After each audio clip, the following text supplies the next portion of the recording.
Good afternoon. I'm Brad Neaves, Managing Editor of Employer Link, and I'd like to welcome you to today's installment of McAfee Taft's Employer Link webinar series.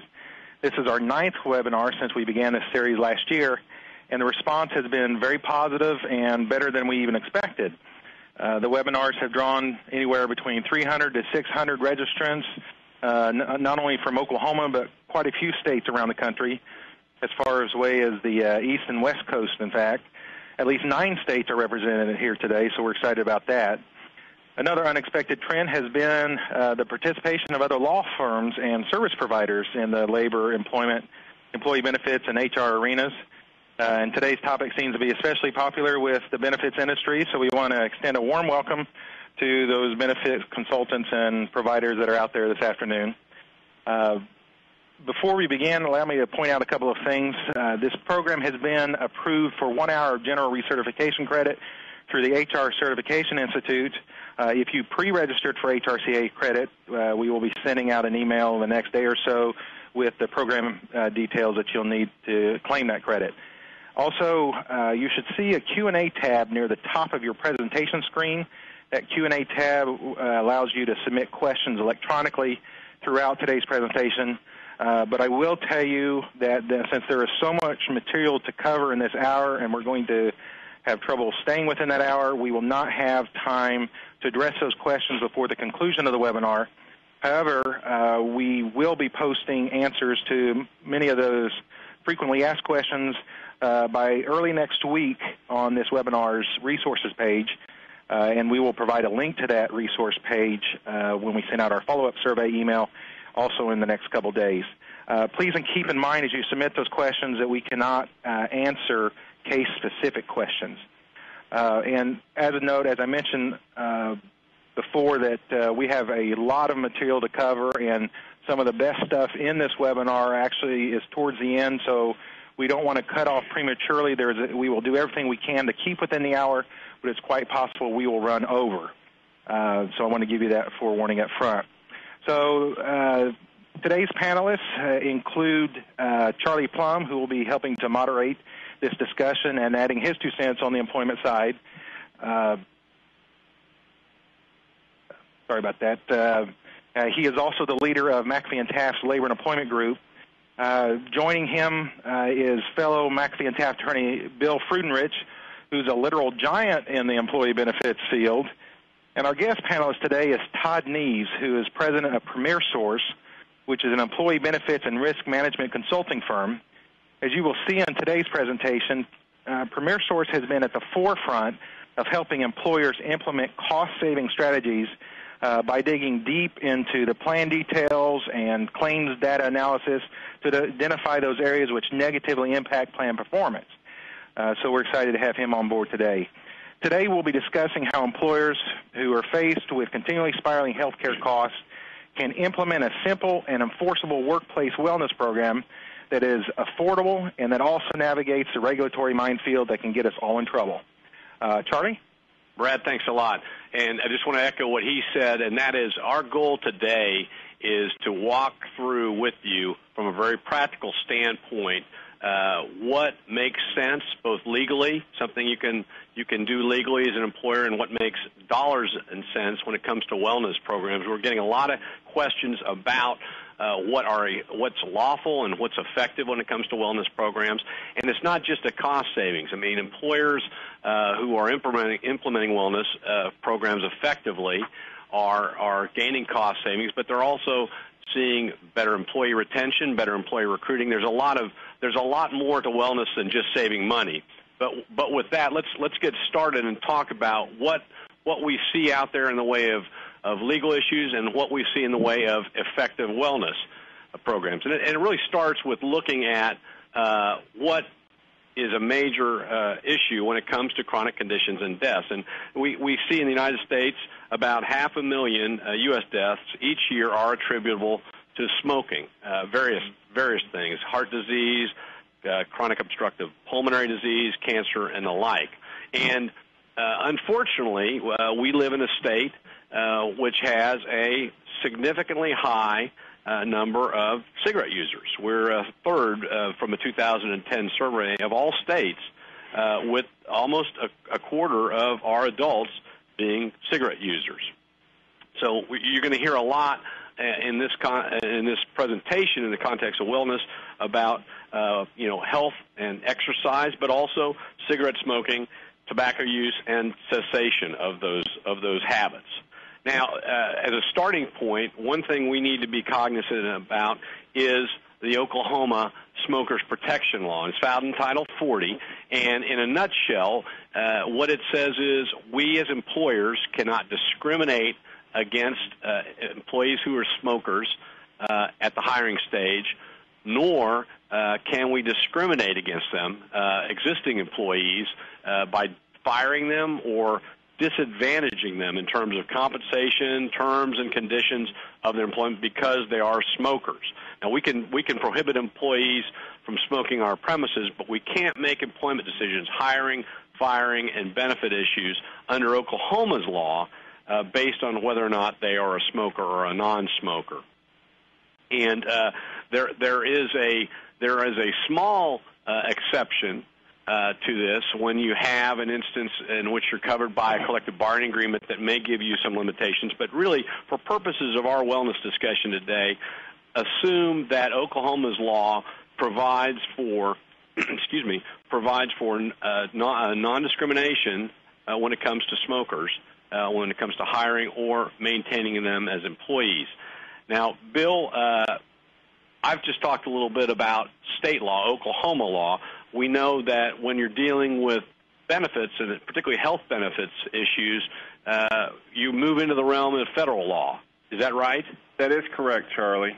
And so what happens when we find ourselves dealing, if you're an Oklahoma employer, you're dealing with this Oklahoma prohibition for discriminating against smokers, and you want to put in place a wellness plan that may encourage or even perhaps penalize people based on whether or not they smoke. How do we square that with the federal law? Well, Charlie, we have to talk about the issue of preemption. And preemption basically deals with the conflict between federal law and state law.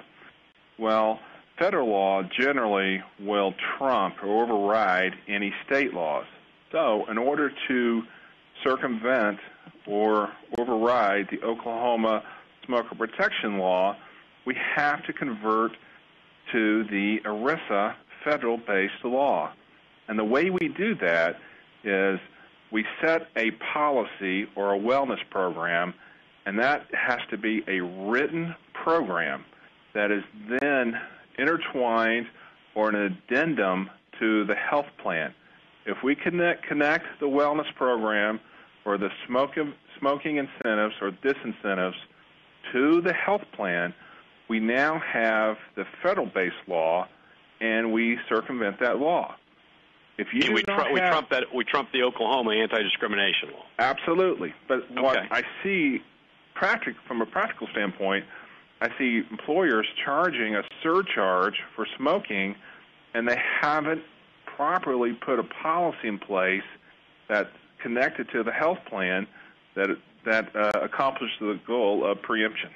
Okay, so as we're going through today with you and Todd explaining us some do's and don'ts, it's all premised on the idea that the employer has incorporated these specific provisions within a health plan document that then is covered by federal law. Is that right? That is correct. If I'm working on a checklist today, step one, if I want to have a smoking surcharge or a smoking cessation program as part of my wellness policy, I have to have a special policy. Okay, and the same would be true with some other ideas we're going to suggest for wellness, right? That is correct. Okay, so tell us a little bit about what options or types of wellness plans we find under HIPAA, if you would. Well, first off, before you design your wellness program, you have to understand there are two types of wellness programs. We're going to describe this as a Type 1 or a Type 2 wellness program. And this is very important because on a Type 1 wellness program, these are based solely on voluntary participation. If I have a plan that's totally voluntary, I do not have to meet certain requirements under HIPAA.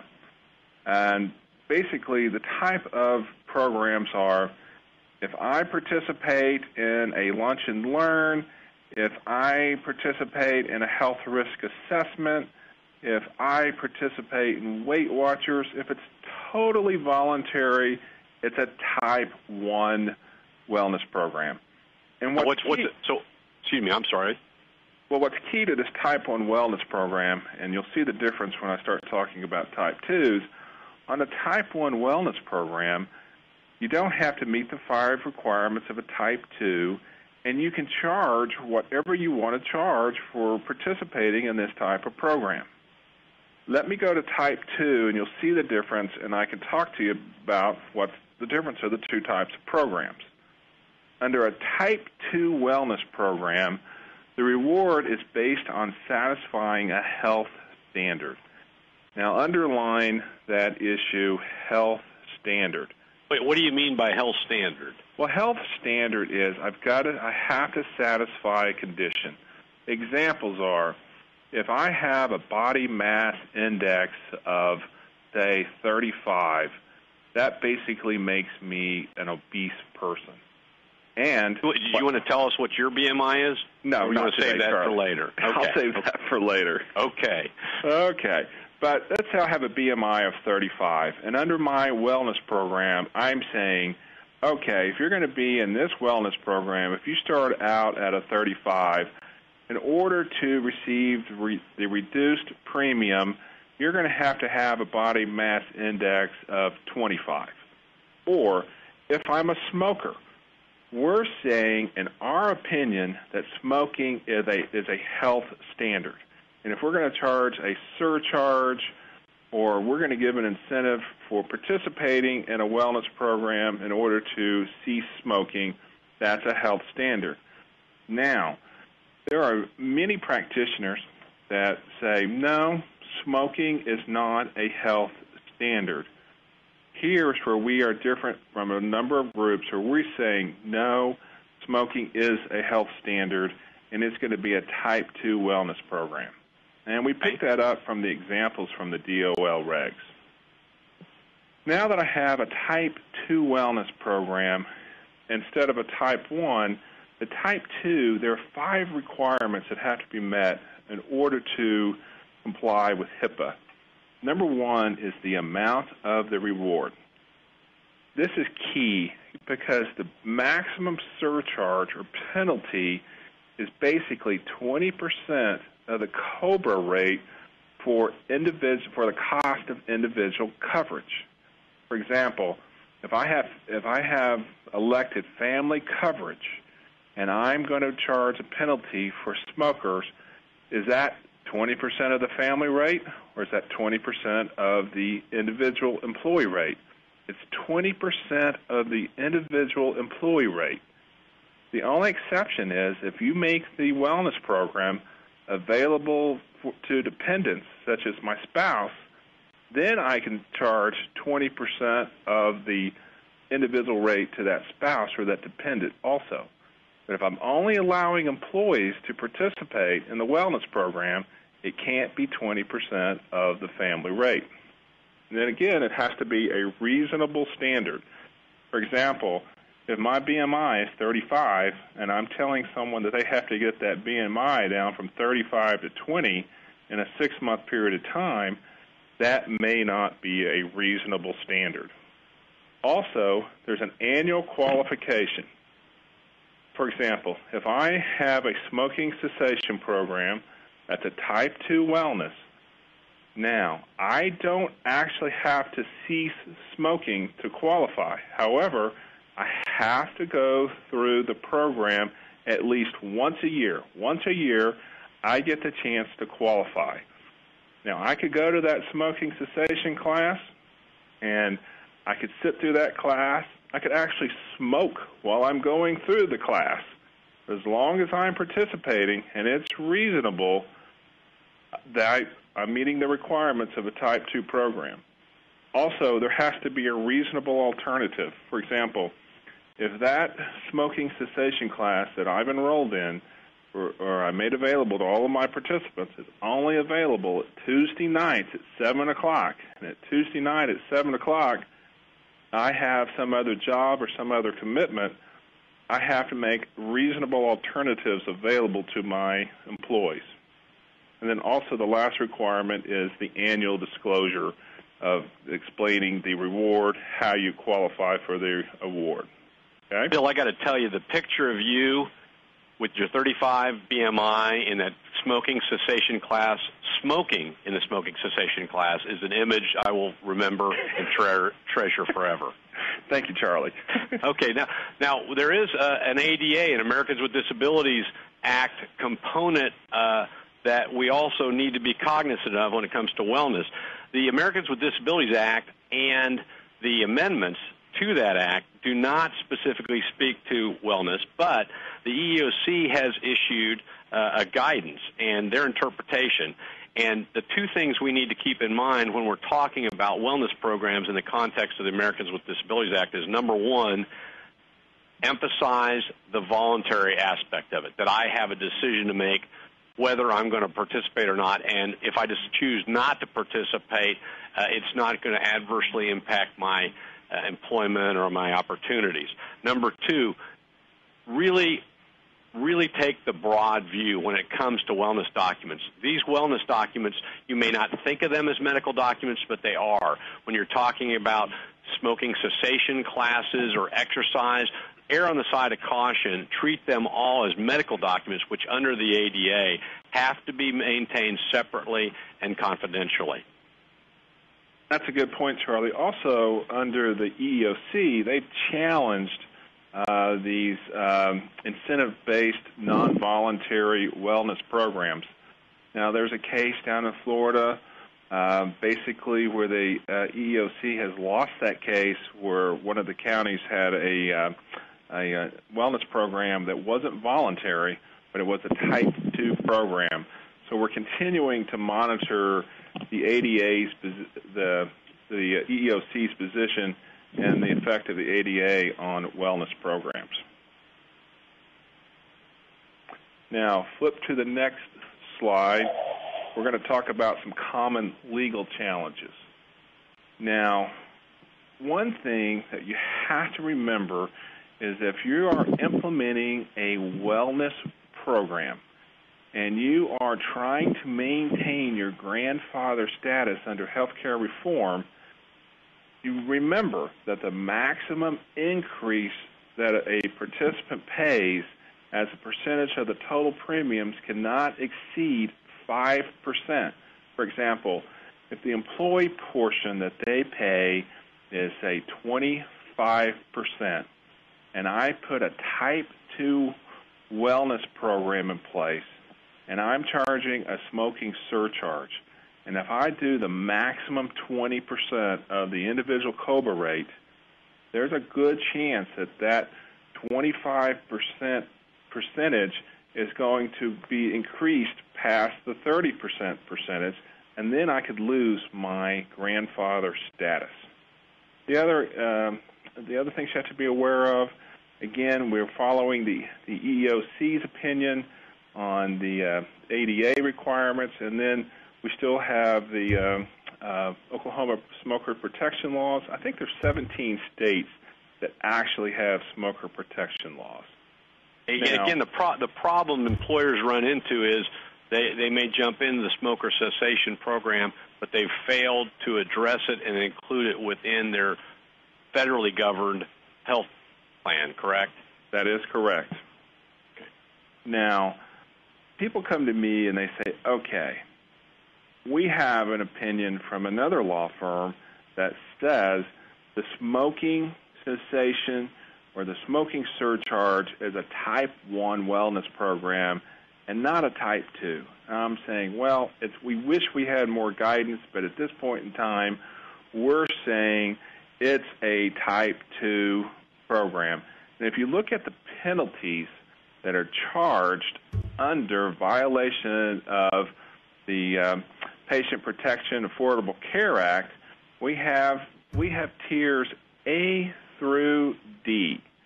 And let's say, for example, I have a client, and I've had this discussion with a client. Their individual, let's say the individual cost of coverage is $300 a month. I have a client who says, I want to charge a $150 surcharge to anyone who smokes. Well, if I'm correct and the maximum you can charge is a 20% surcharge, which would be $60, and I'm charging $150, you're now going to have to look at these 4 tiers of penalties. For example, under Tier A violations, it's a $100 fine for each violation, capped at $25,000. When I say $100 fine for each violation, that's each person who's actually enrolled in the program or eligible for the program.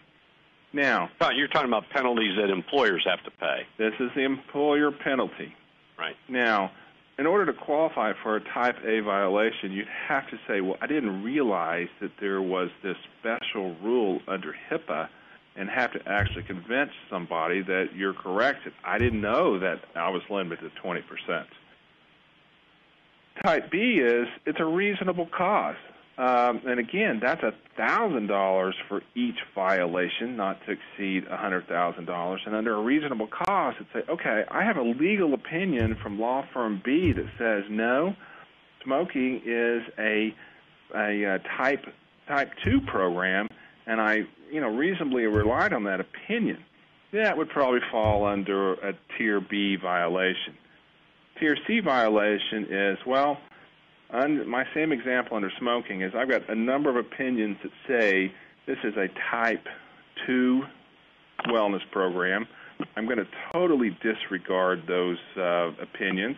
It's willful neglect, and it's $10,000 per violation, not to exceed $250,000.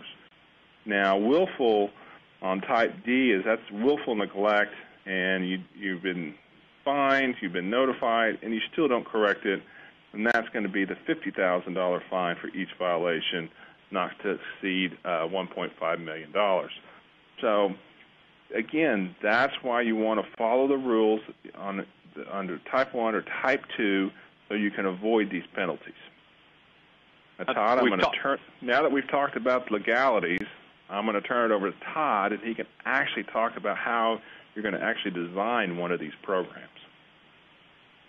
Thanks, Bill. I think that, Bill's done a great job in kind of getting us situated here, and Charlie as well, and getting us set up as far as the legal aspects of this are concerned. For many of you, probably fully insured or self-insured employers, we're looking at this as a way in which, for so many of our clients that many of them are self-insured, many of them are fully insured as well. Self-insured clients, many of them have committed to a wellness type of program and have put the elements in place. But to stick with the theme of the conference today or this webinar, to provide something on a shoestring budget, it's been very difficult for many employers to do something like this. So we've heard this from the legal end. What can we set up as far as practical strategies? And so this is kind of our thought process today, is to give you some ideas as to what we've seen, what some of the strategies that might be put in place to be able to offer something that is on a somewhat of a minimal cost basis. And Todd, so I'm sure I'm following you. The suggestions you're getting ready to take us through would be applicable to whether I'm a fully insured or self-insured employer. Absolutely, yeah. Great. We're gonna go through both, and we're going to talk about different strategies that incorporate ideas for whatever you may be. Now, some are going to be more appropriate for a fully insured program or fully insured employer. Others will be probably more appropriate for self-insured. But for the most part, this is going to incorporate whether you are, again, fully insured or self-insured. As we know from a wellness perspective, wellness programs that are in place, what we're going to do here is just try to set the stage, give you some information, maybe some numbers that you're already aware of, that as employers you've heard of this information before. Certainly from a wellness perspective, we're trying to create programs that prevent or minimize chronic conditions and to some degree eliminate improper behavior. We're trying to change behavior and change, provide that behavior modification. So, chronic conditions and people that deal with chronic illnesses, they cost 3.5 times more than other employers other employees. We've got lost productivity. There are other issues other than just health costs that do charge employers. You've got productivity issues as well. And 50% of employees usually do not have chronic, or usually they don't have the abilities, and they're not necessarily adhering to the plans in place for some of their chronic conditions, the plans that their physicians put in place. So when we talk about behavioral change, when we're talking about a health status, we're talking about the health conditions that employees have to deal with. That health status, in so many regards, 50% of the time, can be controlled by behavior. And we'll talk about this in later slides, but really what we're talking about here are things that can be changed. They can be addressed by changes that employers can put in place. So we'll be addressing that today. For the biometric screenings and some of the cases, again, building a case for wellness and some of that, and setting that stage, biometric screenings are screenings that many of you are very familiar with, but those of you who are not, these are screenings that are going to take place to a large degree. What we're trying to identify, when it's appropriate for an employer, we're trying to identify 5 cases. We want to try to identify employees that might find themselves in a metabolic syndrome situation. That's a very scary word. For employees that have shown certain conditions that would be attributable to a large claim. So in a lot of ways, the biometric screenings are going to test for HDL levels, triglyceride levels, waist circumference, blood pressure, fasting glucose.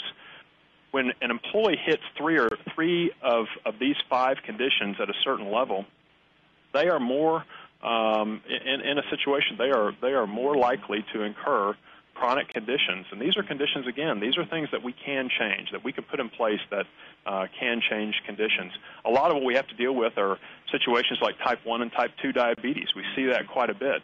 And a lot of the zero-cost enrollee situation that we tend to deal with, those zero-cost enrollees, meaning those enrollees that don't have any cost to their plan whatsoever, are needed to subsidize those that do have those conditions. So when we have a type 1 diabetic situation for a case of 500 employees, we've got to have 23 people that don't have any cost to the plan, don't add any cost to the plan, in order to overcome the cost that 4 people in the plan with type 1 diabetes would cost. For type 2 diabetes, we have to have 105 enrollees in a 500-life case. We have to have 105 enrollees that cost nothing to the plan, overcome the 27 people that are affected by type 2 diabetes. In cardiovascular disease, we have to have 296 employees not cost the plan anything out of 500 employee life group. So this is a huge amount of the employee population, well over half, that are going to not cost the plan anything to overcome the 85 employees that will cost the plan due to their cardiovascular disease situation. So when we're looking at a potential impact, what if we were to reverse metabolic syndrome situations, if we were to reverse that as an employer, 725% of people with diabetes, they have a greater risk of costing the plan significant amounts of money, 276 for cardiovascular disease. So these are conditions that, and numbers that many of you have heard before. We also, though, want to make sure that we're mindful of the fact that wellness programs, they do not address many of the situations that we find ourselves today in trying to control healthcare costs. So you will find situations where a wellness program certainly cannot address the rising cost of medical technology. It can't address some of the government regulations and the medical errors that we see, or, providers, the physicians and hospitals may be shifting that cost to people that have insurance. An aging population, these are things that are very difficult to address with a wellness program. But what wellness programs can do is that they can address lifestyle changes and behavior modifications. So those are the things we're trying to attack. Those are the things that we're trying to touch on. It's easiest for the employer to address these situations.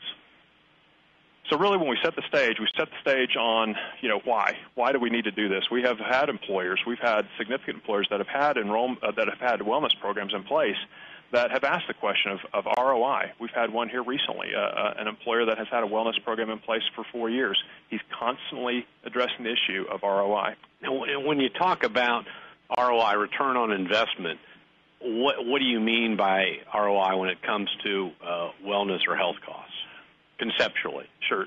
Actually, what we're trying to accomplish here with a return on investment is if we look at the overall all-in cost, so we look at the cost of what this is going to be to put something like this in place, what is going to be the net effect? Are we going to start seeing claims being reversed? Are we going to start seeing medical costs going down? For all of you that are employers out there, you understand and have witnessed this and have experienced, significant cost increases. So that's what we're trying to identify, the cost that it takes to put this in place, the cost that it takes to provide and administer a wellness program. If we were to take all those costs and then to see some type of return on that investment, what would that be? So that's what we're trying to attack, and that's one of the issues that we're going to try to address today, is to give you all, again, setting the stage, giving you the reasons as to why we need to continue this conversation, because it does impact your plan, but also when we start looking at this on a shoestring budget, obviously a return on investment is critical. We have to be able to define that. So on our next slide, when we talk about things that are difficult to measure when we look at an ROI, when we do things like physicals, preventative services, mainly informational flyers, educational health fairs, this is not to say at all that these are not appropriate, not critical pieces to your strategy. They are. What we're saying is that it's hard to measure them. It's going to be hard to say there's a return on investment for those strategies to be put in place. What we can say is, from a measurable standpoint and trying to define ROI and return on investment, is to have something where you integrate your claims data, integrate your biometric screenings to be able to do some type of biometric screening, health risk assessment data, putting that all in one place. But then we also have to have the incentives and disincentives. We have to put that around the outcomes to get the most return on our investment. As far as the role of incentives and how that plays into increasing our return on investment, here we have a cost, though. If we're going to look at incentives, I mean, how can we, if we're, again, looking at this from a shoestring budget, how can we put something in place that is not going to cost the plan a significant amount of money, but yet could be effective? So we've got to find that. Really what we find out, though, is that the research indicates that you really have to have an incentive to some degree of $200 to $300 per year to really see changes in someone's behavior modification. Hit them in the pocketbook. Now, when you're talking about $200, $300, you're talking about $200 to $300 per year per participant in a wellness program. Correct. Okay. Correct. Per participant in a wellness program. Okay. If we have something along those lines, then we can start seeing people saying to themselves that, this is something that's going to be real dramatic for me to be able to provide for my family or myself.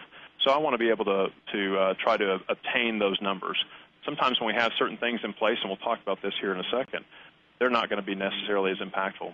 Again, we're talking about a shoestring budget, though, so when we look at being cost neutral, how can we make it cost neutral? So can we offset maybe some of these incentives, or maybe can we make some of those incentives a little bit negligible to the plan cost by maybe increasing the deductible? Something like this. This needs to be kind of talked about as you work through a strategy with your vendor or your consultants. When we look at various forms available of incentives, obviously cash is something that employees would love to see. Time off, prize drawing, gift certificates, reduced insurance premiums. These are things that you've seen before. I would say that, when we get into T-shirts and water bottles and exercise equipment, not to say that those aren't significant, again, as a part of a strategy. But again, going back to the previous slide, we see very little return on investment for things like that. We need to look at things at a deeper level. And so we have several things on there, though, that again, could cost money. We want to try to offset that, though, with maybe some plan design changes. We could look at that as well. When we look at what to incent, what types of things do we want to incentivize? I think the critical piece for this slide is simply to say that we want to incentivize good behavior. We want to pay more for things that are evidence-based, that have proven to be good strategies and good health strategies to keep people out of chronic conditions and keep them in better health. So we want to pay more and incent evidence-based guidelines for age-appropriate screenings, okay? Someone that's 45 years old needs to have some type of wellness screening that's being done on a regular basis. Obviously, for women with mammograms, men for prostate, there are many things that can be done on an age-appropriate basis that are evidence-based, that show that, and meaning by evidence-based, just simply that there is evidence to show that by having screenings done at a certain time, you're going to avoid many of the conditions that could take place. We also want people to fill their required prescriptions. As we talked about before, 50% of individuals with chronic conditions don't adhere to the requirements, if you will, or the requests of their physicians. Fill the prescriptions. We want them to take their prescriptions to keep them out of those situations that could be much, much more costly for the plan. And obviously, identify medical conditions. We want to have the appropriate treatment going towards that as well. Completing health risk assessments.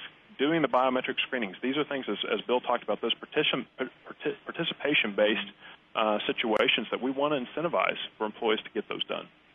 You know, a lot of what we're talking about, obviously, Todd, translates to dollar savings for the employer. But, you know, when I'm talking to employers that have effective and enforceable wellness programs in place, not only are they seeing savings, cost savings in their health plan, they're also they're using that as a recruiting tool for new employees, and a workforce that feels better.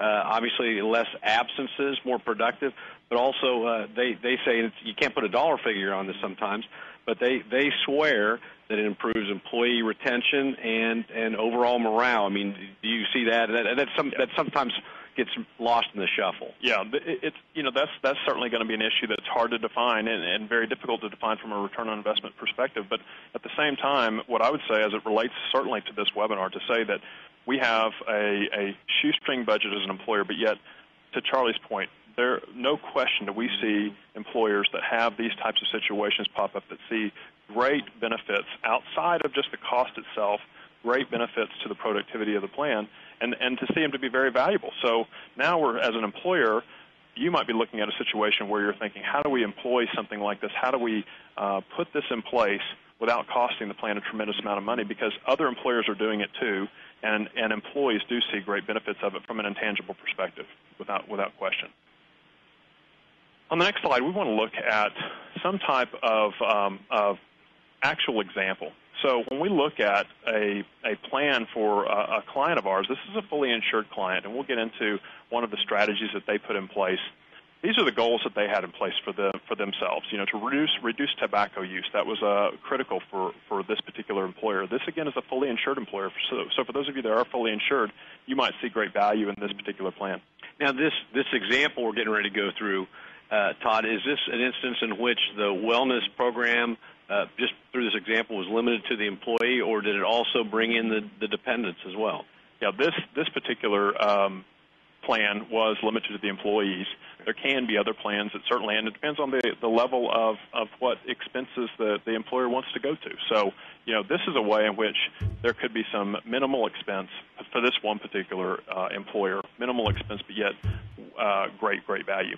So for this particular example that we have, the Wellness Program 2012 goals, this is an actual example, again, fully insured client.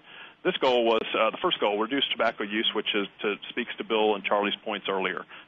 Critical in this particular employer to be able to reduce that use that their employees are experiencing, or they see with their employees, something that's critical to health costs, and we see that all the time. Reduce health risks associated with obesity and poor lifestyle choices. That's something that actually when we had discussions with this client, we defined in greater detail. We'll talk about that in just a second.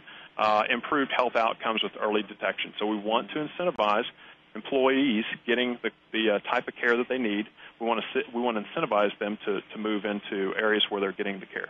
So I guess from an overall standpoint, a good wellness program includes a lot of preventative work and regular types of examination. Absolutely. And in fact, that's going to be one of the key strategies that we'll talk about shortly, is how do we, obviously the word, and you all that are familiar with wellness programs have heard this many times, engagement. We want to get employees in a position where they're engaged with the process, but we also, it's in many ways more critical, just as much critical, I should say, to get employers involved in the process. So, not employers, but physicians. So when we look at this employer's strategy that's been put in place, you can see that with this particular fully insured employer, we had an insurance carrier that was willing to put in part of their plan, put for biometric screenings being done and a health risk assessment. Once that's completed, there was an incentive provided by the insurance carrier, something that we'll talk about here shortly, and we'll see actual situations and actual responsibilities that the insurance carriers are willing to put together as well. You'll see that a lot. Now, you told us a little bit about what a biometric screening consists of. When we look at health risk assessment, give us a little meat to the bones on what this employer is doing and what's out there in the way of health risk assessments. Health risk assessments are pretty pretty simple tools in a lot of ways that can be done online. In this case, it was an online health risk assessment. It can be done many different ways depending on what your wellness vendor is like and what their technology systems have in place. But a health risk assessment might ask 50 questions, and it's going to maybe deal with situations like, when have you last seen a doctor? Do you wear your seatbelt? Situations that speak to knowing your numbers, so knowing the numbers from the biometric screenings, what's a person's blood pressure and cholesterol, fasting glucose, these types of numbers, putting those in place as well. The health risk assessment takes all that data, puts it in one particular central location, if you will, and tries to divide that up into situations based on age and sex of an employee. What does that mean for them based on their results of their health risk assessment? So it really just gives us a clear picture of what that employee might be dealing with down the road. So when we look at this overall plan, for this particular group, we had a lot of situations where you'll see ABC employer. They were willing to put certain things in place for tobacco-free campus, completion of tobacco cessation classes, how that relates to the point value, as Bill had talked about earlier, relating to the 20% of the individual COBRA rate. We've got to talk about that, and you have to be able to prepare for that. But as a fully insured employer, this is a good thing to have in place, maybe a good strategy to put in place. Down at the bottom, we have the Health Savings Initiative for this biggest winner challenge. If they have succeeded in crossing through all of their plans and maybe had an outcome that in this case was BMI related, then they're going to be entered into a drawing for a vacation. So lots of different creative strategies that you can put in place. This is Bill. Let me ask you a question. Tobacco cessation classes. How do I find a tobacco cessation class? There are a lot of classes through that can be prepared for employers. The American Cancer Society would be happy to put different types of tobacco cessation classes in place. In this situation, we've had a lot of carriers that have kind of stepped to the plate, if you will, and put tobacco cessation kits and, or in this case, a class with contracted individuals to come out and prepare something for that particular employer as it relates to their needs, you know, what they're setting up. But there are other ways to go. I think an easy place to drop off would be American Cancer Society, also with the carriers as well. Find out what they're doing and engage in that. I just want to make one point. This is Bill again.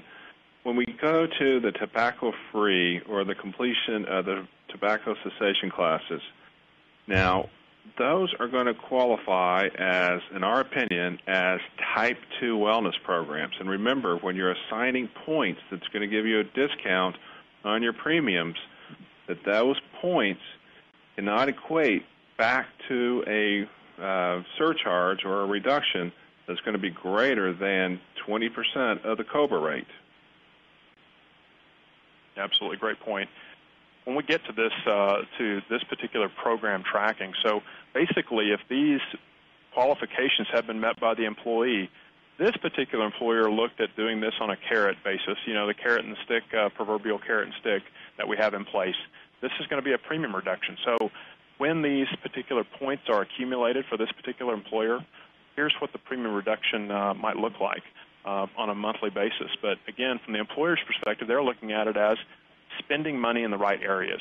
We want to encourage money being spent in the right areas. The problem with us with health plans in so many cases is that we're spending money in the wrong areas. We're okay with spending money on things that don't relate to better behavior and better behavior modification approaches. So that's something to take a look at that we've looked at, again, that we've implemented with this particular employer. Before we move on, I wanted to ask you a question on your program tracking. It looks like in this particular case, again, from an economic kind of self-directed wellness program, this particular employer has collaborated with a local gym. Absolutely, yeah, and that's something that we'll talk about as well here shortly, is the value of, especially if you're outside of metro areas, the value of, and really, frankly, that doesn't apply to metro areas or rural areas, the value of contracting and or finding community approaches to low-cost opportunities. You know, you might be able to talk to the local YMCA, and would they be able to give you a discount, or talk to the physicians, and we'll talk to that. But thanks, Charlie, for bringing that up. That approach and the local gym approach is something that was very valuable in this situation, because this is a rural employer that was able to see some good strategies with that, and no cost, by the way. So they just wanted to do good for the community, this particular employer and the Y.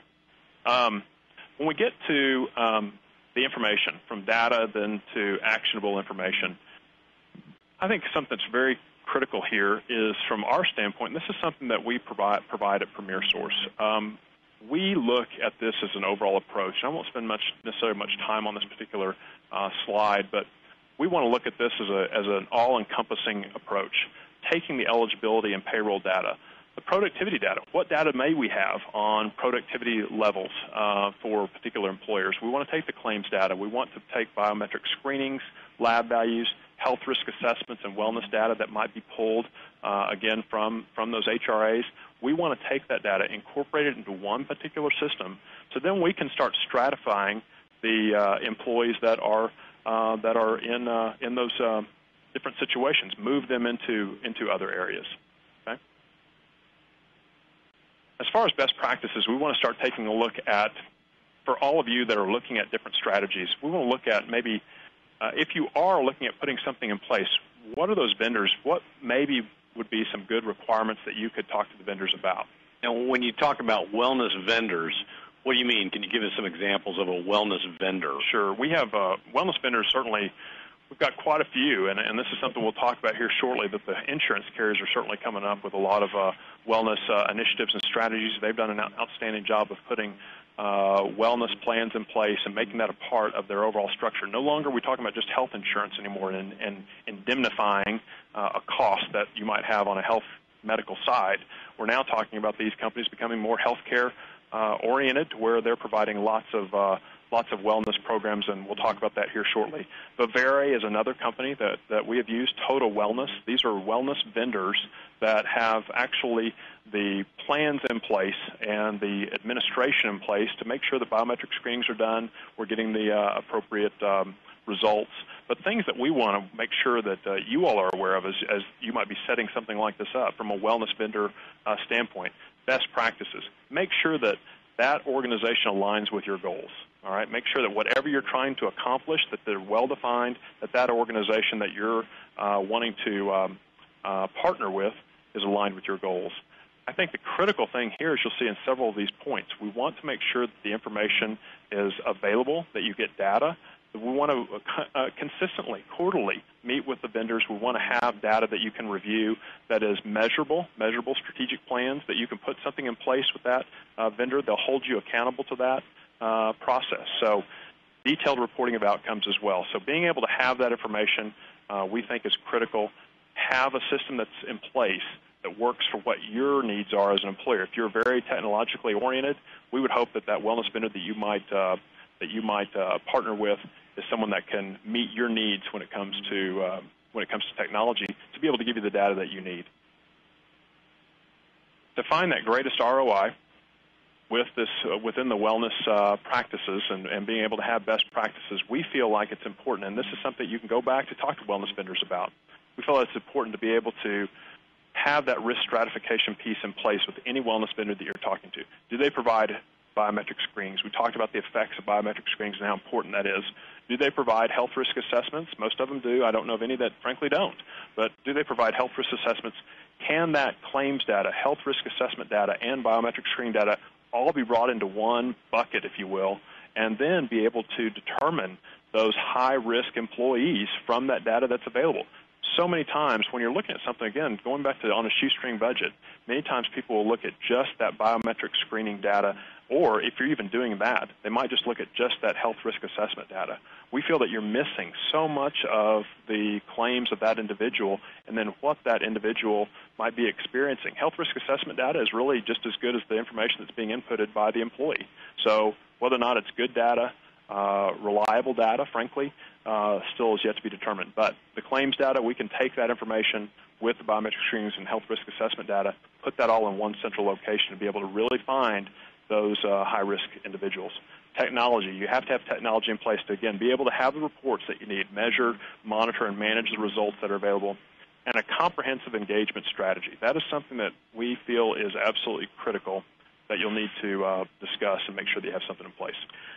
I guess so. The important piece to really make this go is to get buy-in and participation by your employees and your workforce. And whenever you're dealing with health issues, sometimes that's not something people like to talk about a lot. What have you seen, Todd, out in the real world with employers that they've found have been effective in getting employees interested and invested in a wellness program? Yeah, it is something that I think is critical for each individual employer to have customizable programs. So for something that has been appropriate for one particular employer may not be appropriate or the best practice for another. But what I think is critical, awareness equals engagement to a large degree. Also, what frankly just equals engagement is as we talked about, the financial purposes around that. So trying to get people engaged and trying to get physicians engaged in some type of process is very, very difficult. I think a strategy that we've seen that has been very successful with another employer client of ours, and this is with a group that is very technologically oriented, is that wellness vendor providing mobile text. So many employees today, and again, depending on the group, depending on if it's a manufacturer versus a software company. Software company, this was very, very easy to do, but to have everyone's smartphones anymore that people carry around, to have those mobile texts and really just the cell phone in general, have the mobile text to say, have you done this? Have you done that? That's been a very effective strategy to be able to engage those employees still in that process. The typical lunch and learns still have a place, but there's more difficulty in getting people to be tuned in those moments. We're so tuned in anymore to getting a text. So I found that to be a really interesting strategy that was put in place for this one particular employer. You know, one just general observation I would have in working with employers in wellness programs, you have to get your workforce invested and believers in it. They have to understand you support it institutionally. If they get the sense that you're just going through the motions to try and cut health care costs and you don't really care if they're healthy or not, or you're not going to be doing it yourself, it's probably going to go nowhere. So one thing, regardless of the method you use, I think an important piece of this puzzle and to really get the engagement and the buy-in from workforce is show them that senior management and managers are behind this 100%. They are participating in the programs. They're going to the smoking cessation classes. It's not just the rank and file. The CEO is involved in biometric, testing. It's really, leading, like is the case in a lot of issues. I think leading by example is very, very important. Absolutely, and Charlie brings up a great point. That buy-in from senior management obviously is critical. That is something that you have to have in place for this to go somewhere. But then to that point, to have buy-in from senior management is one thing.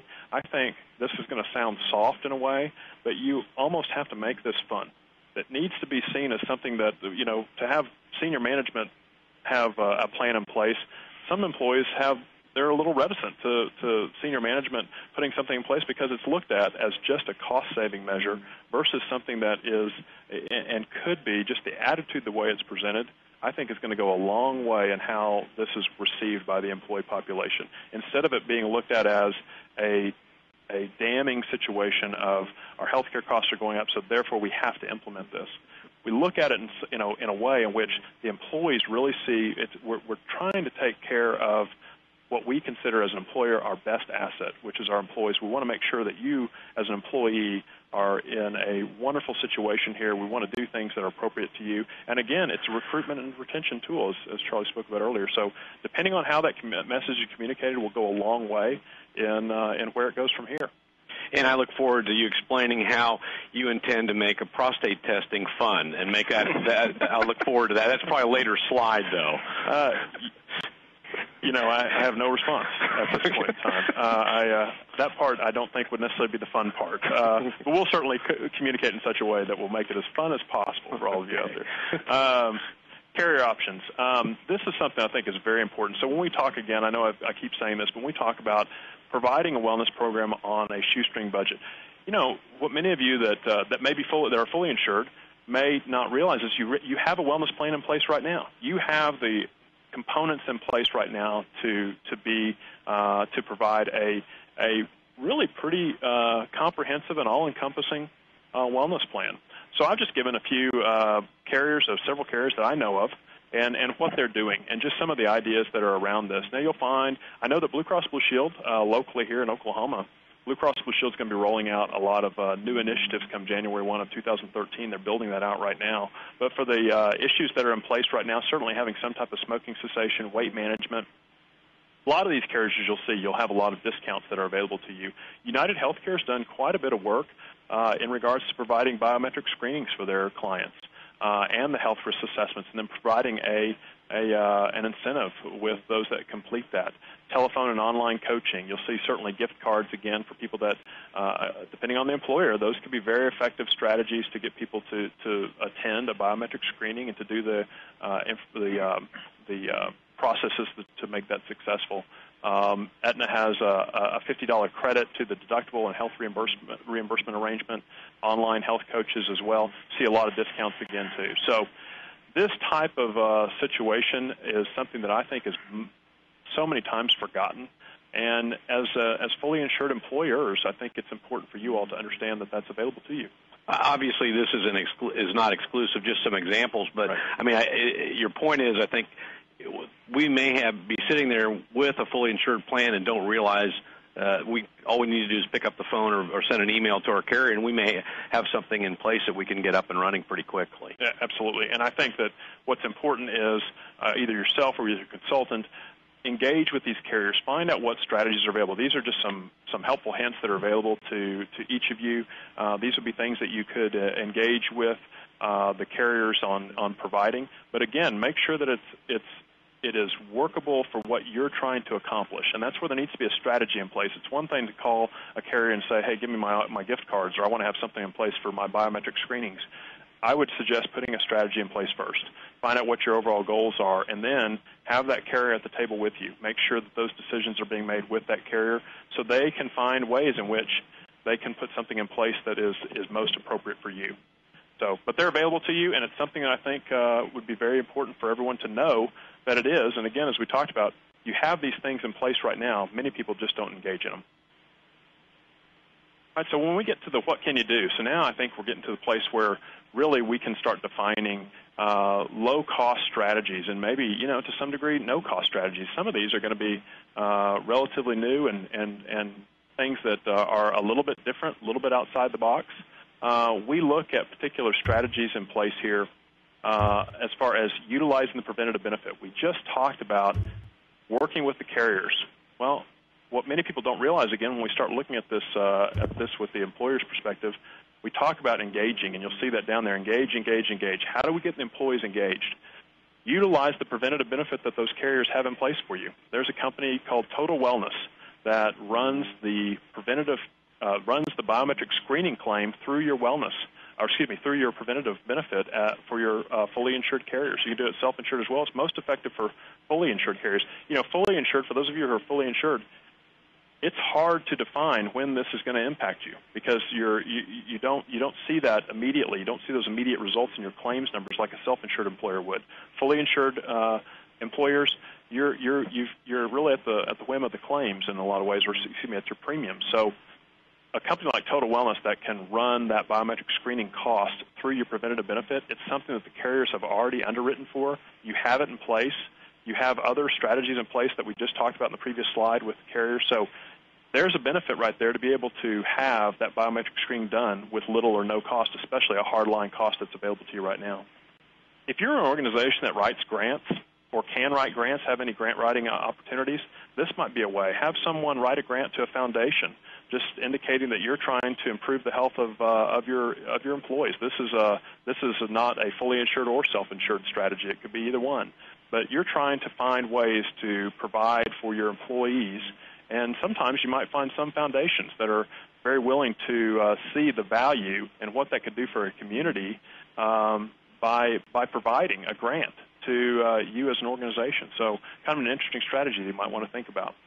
Obviously, somewhat simple, But as you noticed on the one slide that we had, where we had the employer's plan in place on the chart, establish a team for a charitable walk. Do something along the lines for American Heart Walk, Komen Foundation. These types of walks could be fun again. Could be something that for depending on if you had that leader, which I think is important as well. Have a leader that runs and really is the cheerleader for that wellness plan. Hopefully it's something on an executive team level. That's basic. That's nothing that's earth-shattering at all, but it is something that could just continue to set the stage for you as an employer on what to do next.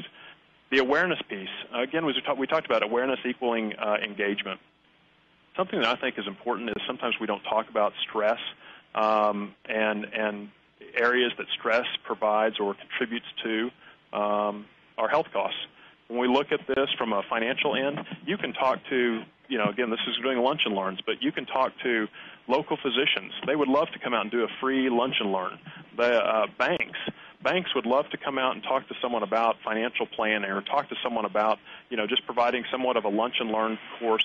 And I know, again, these are basic. These aren't earth-shattering again, but I think it's just important to incorporate a lot of different things to keep the message out in front of your employees. And I think sometimes when you talk to them about the financial issues, you're really talking to people about something that is not what they're expecting almost. So you would kind of look at that, and they might be able to look at that as, from an employer perspective, you're looking out for their well-being. The issue of engaging, again, we talked about those mobile texts, something like that could be unique and a good strategy too. Get data. The data piece that's important for us is claims data. So from our perspective, being able to incorporate claims data, that doesn't cost you anything. Carriers have that. Your TPA has it if you're self-insured. Incorporating claims data in with your biometric screenings and health risk assessments does not cost anything more than what you already have. It's available to you. To be able to use that and to identify those high-risk employees is very critical. The other list that we have as far as additional costs, but we see that there would be some ROI. We talked about incentives. We talked about $200 to $300 per year as being kind of that benchmark to say we're going to see effects after this. Personal online or one-on-one coaching, maybe on-site would be most effective. Program modalities, really we're talking about what's appropriate for you. If we're developing a customized solution, what is an available piece for you? Is it email? Is it some other type of technology that you as an employer are willing to do? Again, the mobile text. What phone, online, or on-site coaching? Do people need to be on-site for you? Work out something where there is that engagement piece. But when you're starting to engage in that, you're going to look at something that's going to maybe cost you some money. Participant-level education awareness, again, we talked about that from Lunch and Learns. Again, sometimes those can be done on a very low-cost basis. Personalized plans and tailored communications, those usually cost something if they're going to be tailored and customizable. So hopefully these are helpful for all of you and something that might apply depending on what your situation is. We've tried to throw a lot of things out there for you to chew on, but hopefully they're helpful for you as a strategy. I do want to ask one question from a layman's standpoint, if I could.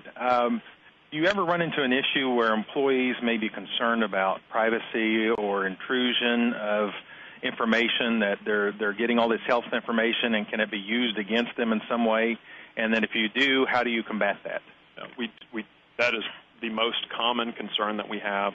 I think it's critical to have something in place for the employees to where maybe it's not being done within the confines of the employer. The employer, some of you might be employers that are physician or hospital related.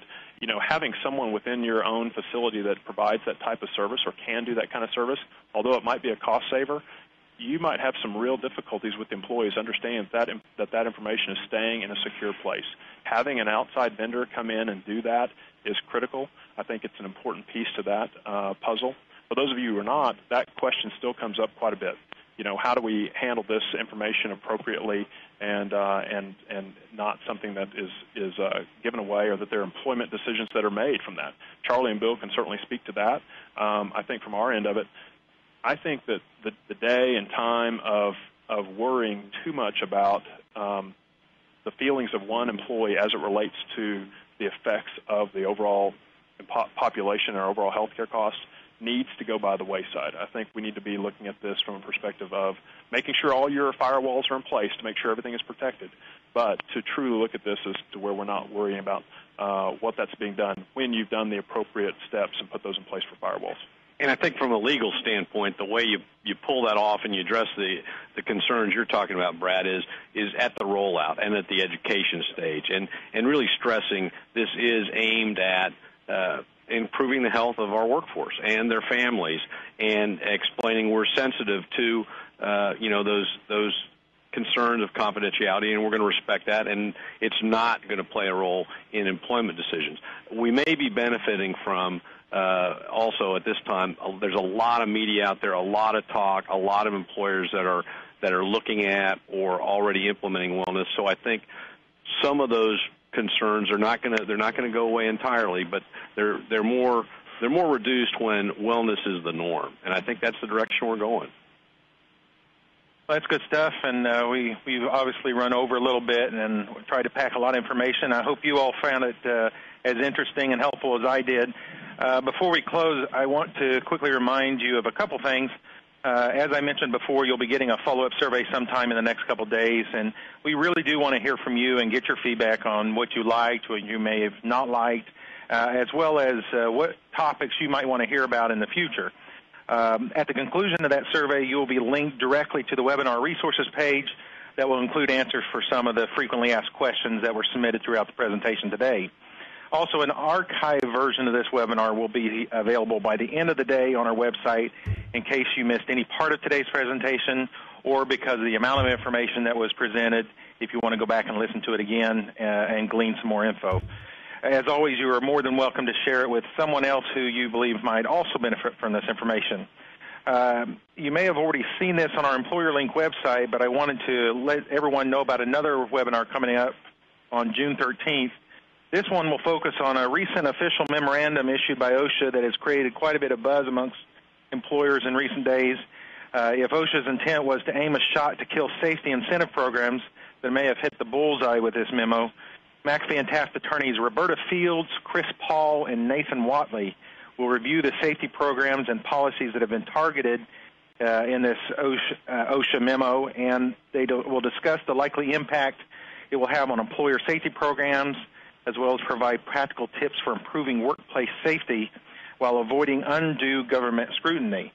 And finally, as I mentioned before, go to employerlink.com.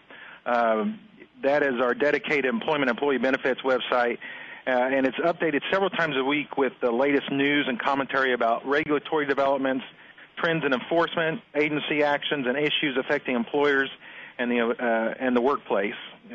We also try to keep things a little lighthearted as well, and we feature some offbeat but very true and real HR stories. I want to thank Charlie Plumb, Bill Freudenrich, and Todd Neaves for presenting today's webinar. And on behalf of all the attorneys at McAfee Taft, we want to thank you for taking time out of your busy day to join us. See you next time, and have a great afternoon.